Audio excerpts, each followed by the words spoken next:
तो अभी मेरा लैपटॉप वर्किंग कंडीशन में है, लेकिन कुछ दिन पहले ऐसा नहीं था। इस लैपटॉप को लिए मुझे मुश्किल से 3 महीना हुआ है, जिसमें से सिर्फ 2 महीने ही अच्छे से यूज किया हूँ और अभी से ही ये प्रॉब्लम दिखाना स्टार्ट कर दिया। तो 16 मार्च 2026 को मैं नॉर्मली अपना लैपटॉप जैसे यूज करते हैं वैसा यूज कर रहा था और बीच में मेरे पास Lenovo Vantage ऐप से एक अपडेट पॉपअप होता है और मुझे लगता है कि कुछ इंपॉर्टेंट अपडेट होगा, बायोस से रिलेटेड है, तो इसे डाउनलोड कर दिया जाए। तो मैंने नॉर्मली इसको डाउनलोड कर दिया और कुछ समय बाद ये ऑटोमेटिक इंस्टॉल भी हो गया। अब बायोस अपडेट है तो रिस्टार्ट तो होगा ही होगा, तो ऑटोमेटिक वो रिस्टार्ट भी हुआ, लेकिन जैसे ही ये पावर ऑफ हुआ उसके बाद कभी ऑन ही नहीं हुआ। मैं उस समय ज्यादा डरा हुआ नहीं था क्योंकि ये वारंटी में है और मदरबोर्ड वगैरह कुछ भी डेड हुआ होगा इसका तो मैं वारंटी आराम से क्लेम कर लूंगा।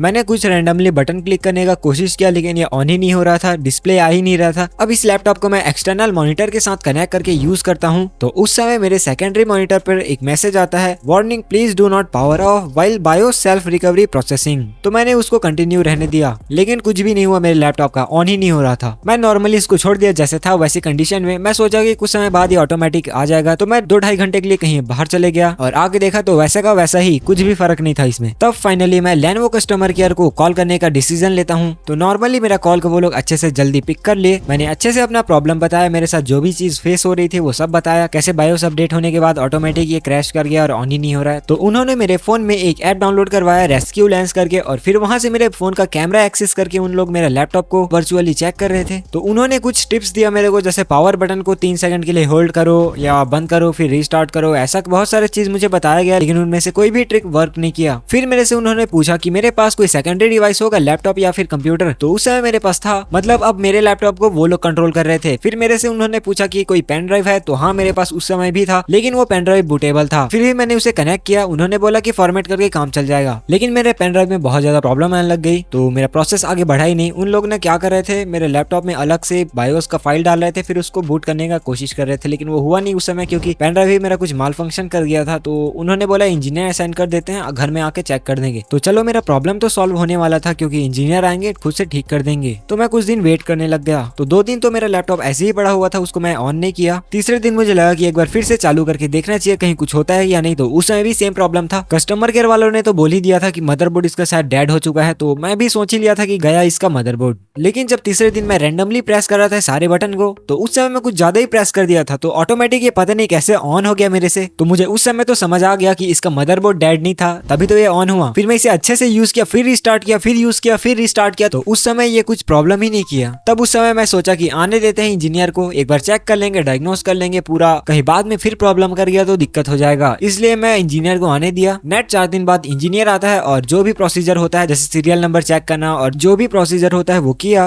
वो अपने साथ एक न्यू मदरबोर्ड भी लेके आया था। मेरा जो भी प्रॉब्लम था वो मैंने अच्छे से बताया क्योंकि उस समय तो वो चल रहा था ना, तो मदरबोर्ड तो चेंज होने का कोई नाम ही नहीं। तो उन्होंने क्या किया, बायोस में जाके एक बार सेल्फ रिकवरी जो आता नहीं है डायग्नोस्टिक टूल, वो जो भी है उसे अच्छे से चेक किया, लेकिन इसमें कोई भी फॉल्ट ही नहीं, प्रॉपर सब चीज वर्किंग था इसका। वो भी परेशान, मैं भी परेशान कि आखिर बीच में इसको हो क्या गया था। फाइनली लास्ट में मुझे कुछ पता ही नहीं चला कि इसको बीच में हुआ क्या था। उन्होंने अपना जो भी प्रोसीजर था वो किया, अच्छे से कंप्लीट किया और अभी भी ये लैपटॉप मेरा वर्किंग कंडीशन में, इसमें अभी भी कोई भी प्रॉब्लम नहीं है। तो मैं समझ ही नहीं पा रहा हूँ कि बीच में इसको हुआ क्या था। शायद मुझे लगता है कि मैंने इसमें बायोस में कुछ चेंजेस किया था न्यू वीडियो के लिए, तो शायद वही माल फंक्शन कर गया। देखो वीडियो के चक्कर में मेरे लैपटॉप को कुर्बानी देनी पड़ती, इससे आपको पता चलता है वीडियो बनाने के लिए मैं इतना ज्यादा मेहनत करता हूँ, रिसर्च करता हूँ, लेकिन आप लोग लाइक नहीं करते, सब्सक्राइब नहीं करते। तो जल्दी से ये दोनों काम कर दो। बाकी ये वाली वीडियो के लिए इतना ही। मैं मिलता हूँ नेक्स्ट वीडियो में किसी नए टॉपिक के साथ। नए टॉपिक नहीं, मेरा चल रहा है ना वही पुराना पीसी को नया बनाना, तो उस वीडियो में मिलते हैं। तब तक के लिए थैंक्स फॉर वॉचिंग।